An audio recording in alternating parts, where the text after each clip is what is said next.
오늘 이 느헤미야서 7장에 보면은 많은 사람들의 이름이 나와 있죠.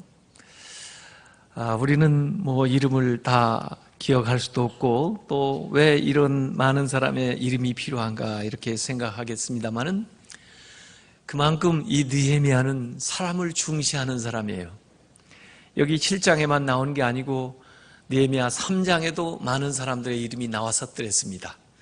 느헤미야 3장에 나왔던 사람들은 성벽 공사를 했을 때 같이 동역했던 사람들의 이름이었고, 이 느헤미야 7장에 나오는 사람들은 그 포로기에 예루살렘으로 귀환을 했던 선구자들이죠. 1차 귀환, 2차 귀환, 3차 귀환을 주도했던 그 사람들의 이름이 여기에 나와 있습니다. 1차 귀환은 스룹바벨과 함께 BC 537년에 돌아왔던 사람이고, 그리고 2차 귀환은 에스라와 함께 BC 458년에 돌아왔던 사람들이고, 3차 귀환은 이 느헤미야와 함께 BC 444년에 돌아왔던 세대의 사람들입니다. 여기에서 끝나지 않고 오늘 7장 시작할 때 또 사람의 이름이 나옵니다. 그 중에 지도자인 하나냐라고 하는 사람이 나오죠. 이 사람들은 느헤미야를 이어서 다음 세대를 이끌어갈 차세대의 지도자들의 이름입니다.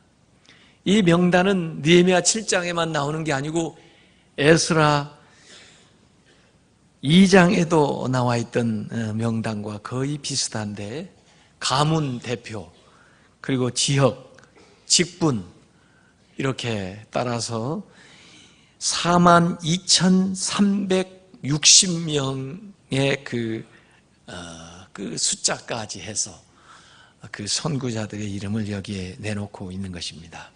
사실 우리가 느헤미야서를 쭉 읽어보면 6장까지로 마칠 수도 있어요. 왜냐하면 원래 이곳에 왔던 과업이 예루살렘 성벽을 재건하는 일이라면 이 6장까지로 해서 성벽 재건을 마칩니다. 52일 동안 수없이 많은 방해와 어려움이 있었음에도 불구하고 힘을 합해서 성벽을 완벽하게 재건을 했습니다. 대적들도 그 일에 너무 충격을 받아가지고 놀라고 두려워했다. 그것으로 끝내도 되는 것을 오늘 7장에 다시 사람들의 이름이 쭉 나옵니다. 이게 무슨 의미인가? 이것은 우리에게 무엇을 가르쳐주고 있는가 하는 것을 오늘 생각해 보려고 하는 거죠.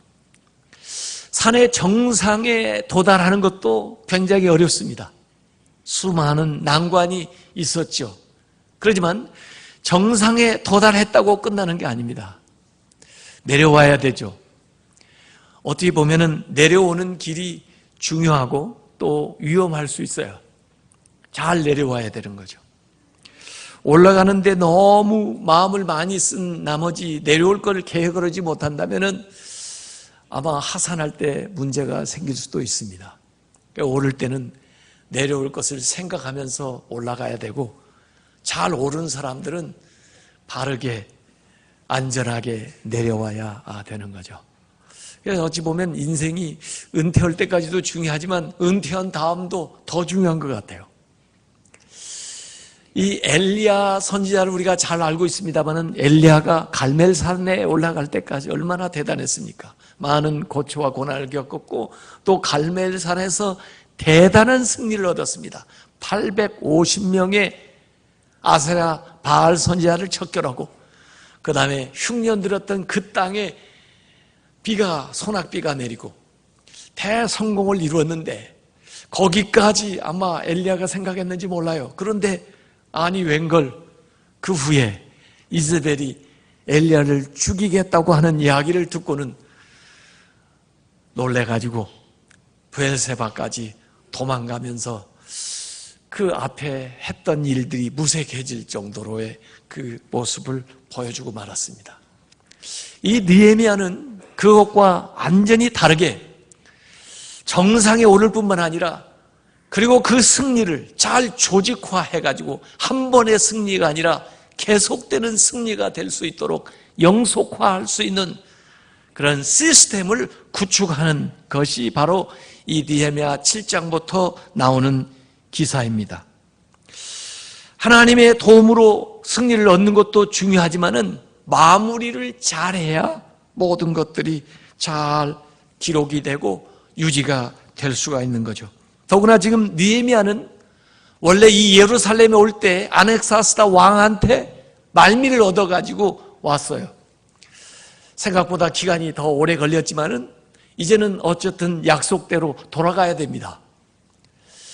자기 한 시대 잘했다고 해서 끝나는 게 아니에요. 자기가 돌아간 후에 이 예루살렘 이루어놨던 일들을 잘 관리하고 유지하는 것은 더 중요합니다. 지도력에 공백이 생기지 않도록 여기 하난이라고 하는 사람을 세우는데, 이 하난이라고 하는 사람은 원래 느헤미야 제일 1장에 나왔던 사람이에요. 예루살렘 소식을 전해주었던 사람이죠. 그리고 하나냐라고 하는 사람이 또 나옵니다. 이 두 사람을 세워가지고 다스리는 자, 이를테면 느헤미야를 대신한 총독과 같은 그 역할을 할 수 있는 사람으로 세우는 겁니다.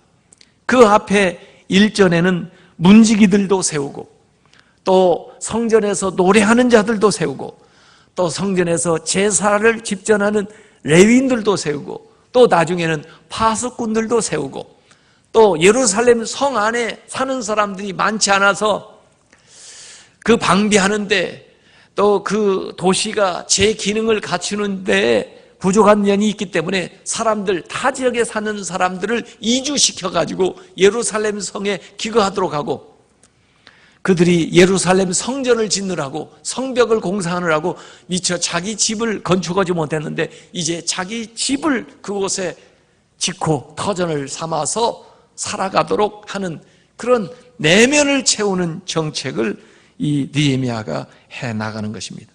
그래서 리더가 떠나도 비전은 계속되도록, 그래서 리더십의 바톤 터치가 이루어지고 리더십이 순조롭게 계승되어 나가는 작업을 여기에서 하고 있는 것입니다.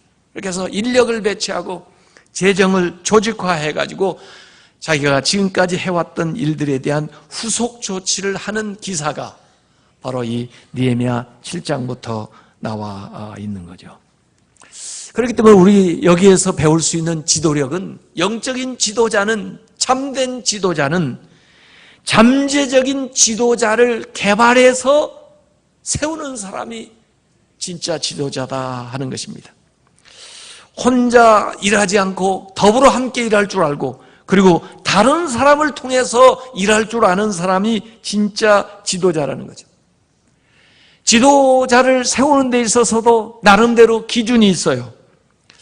어떤 부수적인 위대함, 학력이나 경력이나 재산이나 외모보다는 본질적인 위대함을 보고 세우는데, 이 하나냐라고 하는 사람의 성품을 얘기하고 있습니다. 이들은 충성스러운 사람이었고 하나님을 경외하는 사람이었다 그랬습니다. 하나님을 경외하면서 사람 관계에 있어서 충성스러운 이런 두 사람을 자기를 대신할 수 있는 지도자로 여기 세우는 거죠. 초대교회에서도 7집사를 세울 때 보니까 나름의 기준이 있더라고요. 성령과 지혜가 충만하면서 사람들에게 칭찬을 듣는 사람, 하나님과의 관계에 은혜, 성령이 충만하고 믿음이 충만하고, 또 자기 자신의 내면에 지혜가 있고, 그리고 대인관계에서 칭찬을 듣는 덕망 있는 이런 사람을 인물로 세우는 거죠. 지도자를 세워야 되지만 지도자를 세우기 전에 시험을 해봐야 돼요. 그래서 그런 자질을 가지고 있는 잠재적인 사람들을 세워야 그 공동체가 바로 된다는 것입니다. 또 느헤미야는 그 성 이제 다 그 성벽을 세웠고 문도 닫았지만은 실제적이고 구체적인 지침도 3절에 보니까 이 얘기를 하더라고요. 해가 높이 뜨기 전에 예루살렘 성문을 열지 말고, 아직 파수할 때에는 곧 문을 닫고 빗장을 지르며, 또 예루살렘 주민이 각각 자기가 지키는 곳에서 파수하되 자기 집 맞은편을 지키게 하라, 이런 식으로 해가지고 그 인구를 그 안에 충원하고 그 다음에 방비하는 것들에 대한 이야기를 해 나가는 것입니다. 그래서 느헤미야서 7장 4절에도 보면은 그 성읍은 광대하고 이루었던 예루살렘 성은 크고 그 주민은 아직 살고 있는 인구는 적으며 가옥은 미처 건축하지 못하였습니다 해서 그 미진한 부분들을 채워나가는 일을 구체적으로 실행하도록 가르치는 겁니다. 우리 교회는 제가 목회하는 동안 변하지 않는 슬로건이 있어요. 그게 뭐냐면 사람을 세우고 세상을 구하는 교회입니다. 그게 제가 생각하는 교회의 비전이에요. 사람을 세워야 된다. 그리고 세상을 구하는 교회가 돼야 된다. 이겁니다. 매년 표어는 바뀌어도 우리가 추구해야 될 근본적인 방향을 저는 그렇게 설정을 한 거예요. 사람을 세워야 된다. 그리고 세상을 구하라는 교회가 돼야 된다. 이렇게 생각하죠. 사람을 세우는 성도들이 되시기 바랍니다. 사람을 아끼는 성도들이 되시기 바랍니다. 사람도 세워줘야 되지만 사람도 아껴야 돼요. 인재들을 아껴야 돼요. 우리나라는 어찌 보면 다 좋은 것 같은데 말이에요. 인물들을 그냥 세워놓고 흔들어요. 사람마다 흠없는 사람 어디 있어요? 그 사람이 거기까지 나오더라. 얼마나 나라가 투자하고 개인이 노력하고 주변 사람들이 많이 거기에 공헌을 했는데 그 한 사람이 거기까지 세워진 게 어딘데 말이에요. 그 인재를 아끼지를 않아요. 그 지도자들은 폭넓은 생각을 가진 사람들은 다른 사람을 세워주기도 하고 그 다음에 사람을 아낄 줄 알아야 돼요. 그래야 일이 됩니다. 정말 우리가 참된 지도자가 되려면 다른 사람의 성공을 인정해주고 축하할 줄 알아야 되고 또 남이 더 위대해 보일 수 있도록 돋보일 수 있도록 그렇게 그들을 우리가 격려를 해줘야 되고 또 다른 사람의 가능성을 보면은 최대한도 그것을 발휘할 수 있는 기회와 여건을 만들어주고 또 그들이 잘한 일이 있으면은 그 공로를 내가 가로채지 않고 내가 그 사람을 이용하는 것이 아니라 그 사람을 오히려 세워주고 이런 사람들이 지도자입니다. 지도자가 빠지기 쉬운 위험 가운데 하나는 다른 사람의 자기의 아래 있는 사람들이 세운 공을 가로채는 거예요. 자기가 한 것처럼. 그러나 오늘 느헤미야는 보니까요. 한 일들을 전부 부각시켜서 그들을 격려해주고 또 그들이 잘한 걸 하나님 앞에 아뢰고 또 다른 사람이 알 수 있도록 그렇게 해주더라고요. 그래서 일을 하는 것 같지만은 굉장히 사람 중심이에요. 무슨 결과보다도 과정을 중시하고 있어요. 일은 수단이고 목표는 사람, 인물을 개발하는 데 관심이 가 있습니다.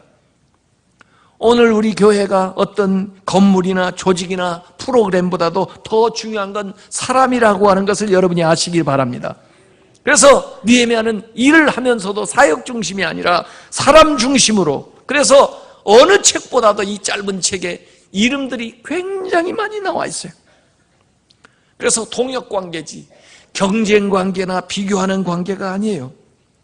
우리가 동역자들에 대해서 잘못 생각을 하면은 이 사울이 다윗을 취급하듯이 그렇게 경쟁자로 알고 괜히 자기의 힘을 소진해가지고 그걸 시기하고 그리고는 원수처럼 그렇게 대하는 그런 잘못된 관계로 가면은 안 됩니다.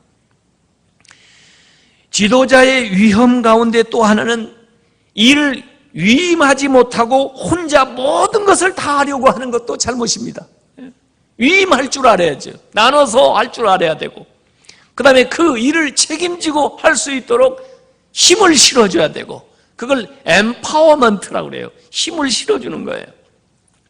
그래서 일을 처음 시작했다가 어느 정도 되면 일을 분화시켜가지고 다른 사람에게 일을 맡겨서 책임을 맡겨서 또 그걸 할 수 있도록 뒤에서 밀어주고 위임하고 이렇게 해서 더 많은 일들이 발생할 수 있도록 해줘야 됩니다. 오늘 장학재단에서 하는 이 장학사업도 다음 세대를 키워주는 일이잖아요.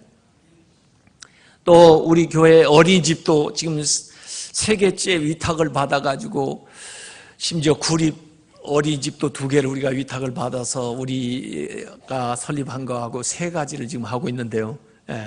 그것도 아이들 어렸을 때부터 아이들에게 바른 가치관과 신앙을 심어주는 게 얼마나 중요한지 몰라요. 그걸 위해서 우리가 투자하는 겁니다. 지역아동센터도 우리 여기 지역에서는 가장 모범적인 지역아동센터를 우리 교회가 하고 있는데, 이 지역에 있는 아이들에게 그들이 여유 시간에 또 집에서 그냥 보낼 시간에 여기에 모여서 음식도 잘 마련해주고, 그리고 교육을 잘 받을 수 있도록 그 아이 특성에 맞게 교육을 해서 도와주는 거예요. 우리가 지금 몽실학교 이번 주일부터 이제 토요일에 그 개교를 하는데, 몽실이 뭐예요? 꿈을 꾸고 그 꿈이 결실할 수 있도록 도와주는 건데, 요걸 통해서도 우리가 아이들을 자꾸 세워주고, 앞으로 대안학교를 통해서도 세울 거고, 지금 우리 도서관 일을 통해서도 이 지역에 있는 사람들이 와서 그 책도 보고 또 양식을 얻을 수 있도록 교회는 계속해서 사람을 길러내고 세우는 일을 해야 됩니다. 우리 어른들이 또 훌륭한 분들이 멘토가 되어가지고 우리 학생들이나 청년들에게 1대1로 멘토링을 해주면 얼마나 좋겠어요. 우리 교회에 보니까 교사 또 자격을 가지거나 그런 능력을 가진 분이 굉장히 많더라고요.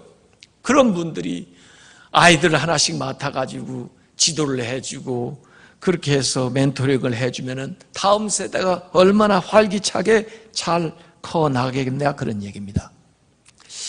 교계가 어렵고 힘든 일들 교회 안에서 많이 겪는데요, 대개 보면 리더십 승계에 문제가 있는 거예요. 70년대, 80년대, 90년대 정말 훌륭하게 일을 잘 하셨는데, 자신은 혼자 잘 했는데 다시 이어서 일할 사람을 제대로 못 키운 거예요.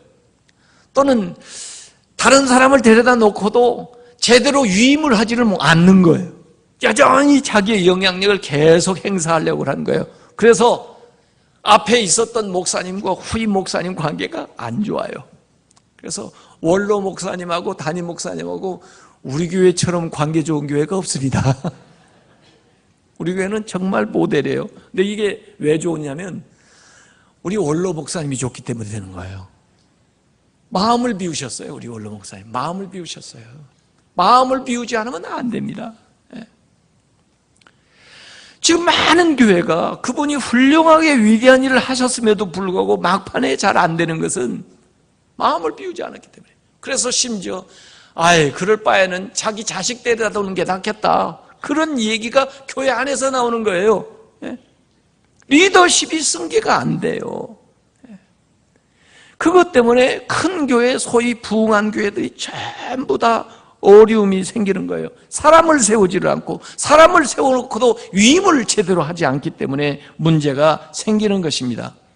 그러나 성경의 지도자들 가만히 보세요. 모세와 여호수아와 갈렙, 엘리야와 엘리사, 요나단과 다윗, 세례요한과 예수님, 바나바와 바울, 예수님과 제자들, 바울과 실라, 바울과 디모데, 이런 관계들을 보면요, 혈연적인 관계보다도 영적인 계통을 잇는 이 관계가 얼마나 더 아름답고 위대하고 훌륭한지 모르겠습니다. 여러분이 지금까지 위대한 삶을 살았다면 여러분이 해야 될 마지막 한 가지 일이 있는데, 그게 뭐냐면은 여러분 같은 지도자를 키우는 거예요. 여러분보다 더 위대한 지도자를 키우는 거예요. 그 일을 감당하시기를 주님의 이름으로 축원합니다. 그래서 디모데후서 2장 2절 오늘 암송했던 말씀에 보면 바울이 디모데에게 권면하는 겁니다. 내가 많은 증인들 앞에서 내게 들은 바를 충성된 사람들에게 부탁해라.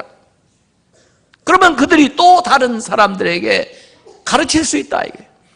바울이 디모데를 가르친 것처럼 디모데가 충성된 사람들을 가르치면은 또 그 충성된 사람들이 다른 사람들을 가르쳐가지고 이 사대가 내려오는 거예요. 마치 느헤미야서에 느헤미야, 에스라,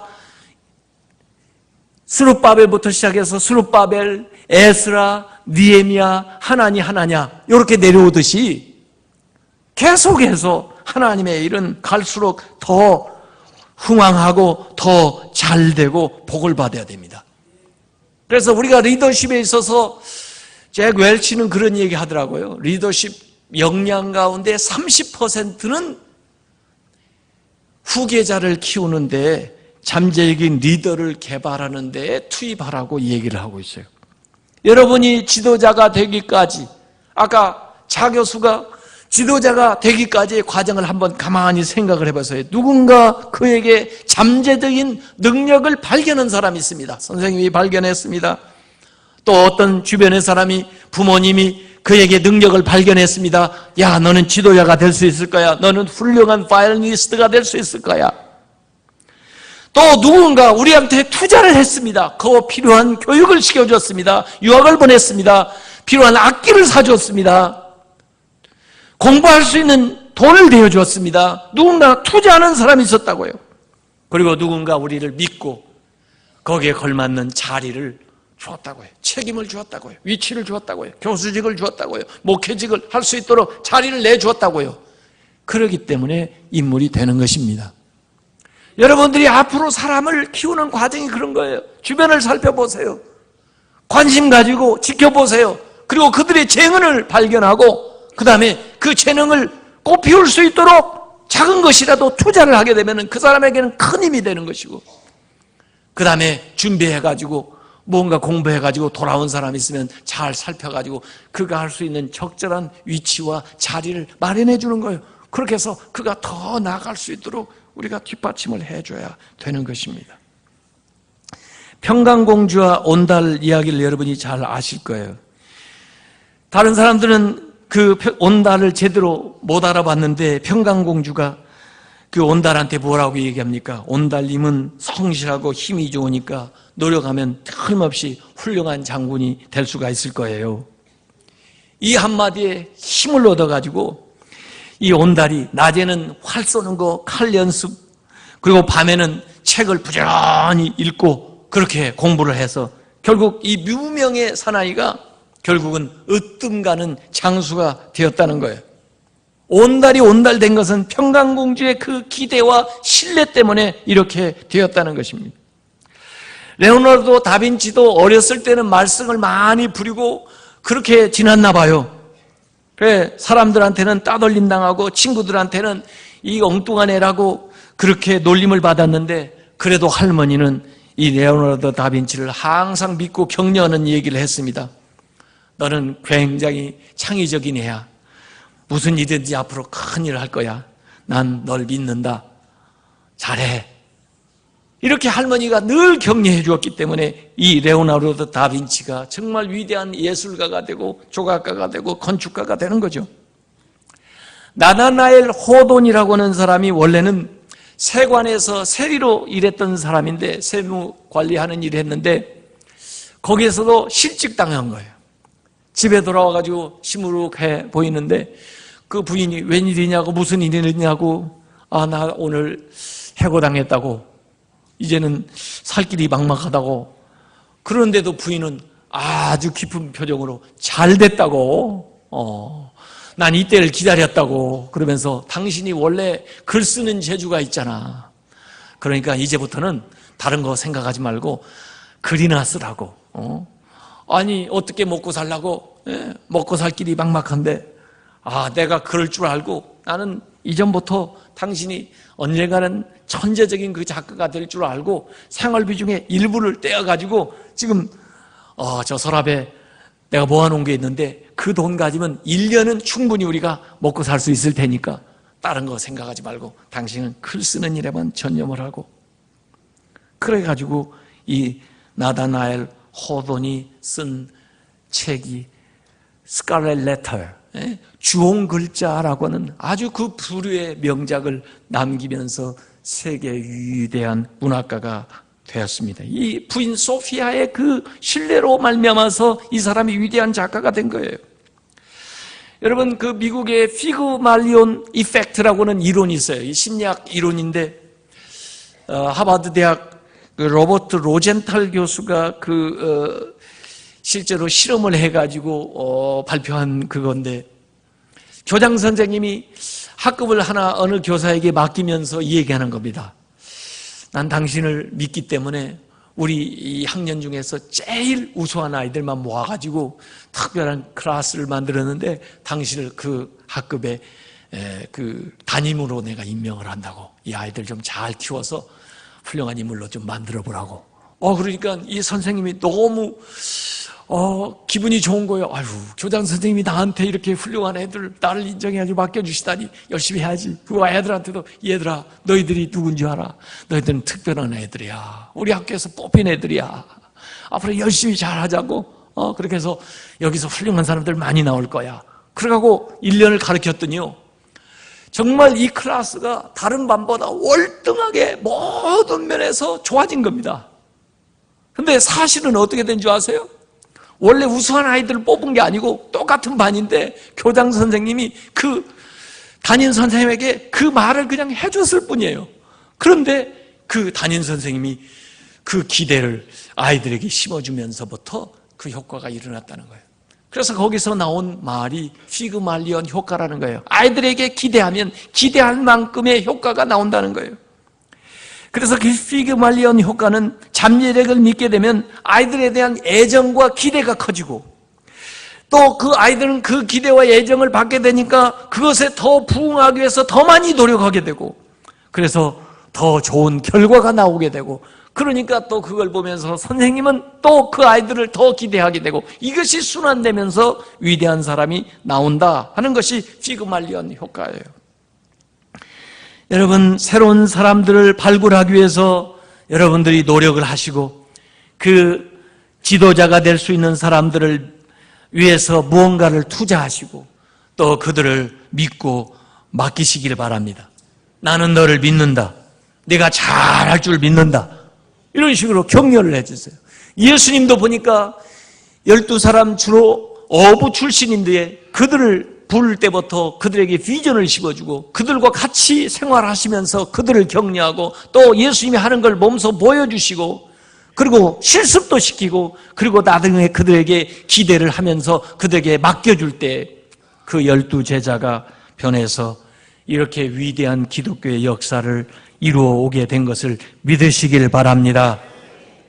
그래서 오늘 우리가 새로운 리더들을 많이 발굴해서 교회에서 키워야 되겠어요. 그래서 우리 아이들, 다음 세대 사람들, 우리 자녀들, 다음 세대들을 우리가 잘 붙돋아주고 세워서 우리 이산가는 위대한 지도자들을 우리가 많이 길러내는 교회가 될 때 우리가 이 나라, 이 민족에 공헌할 수가 있고 또 이를 통해서 하나님께 영광을 돌리게 될 줄로 믿습니다. 기도하겠습니다.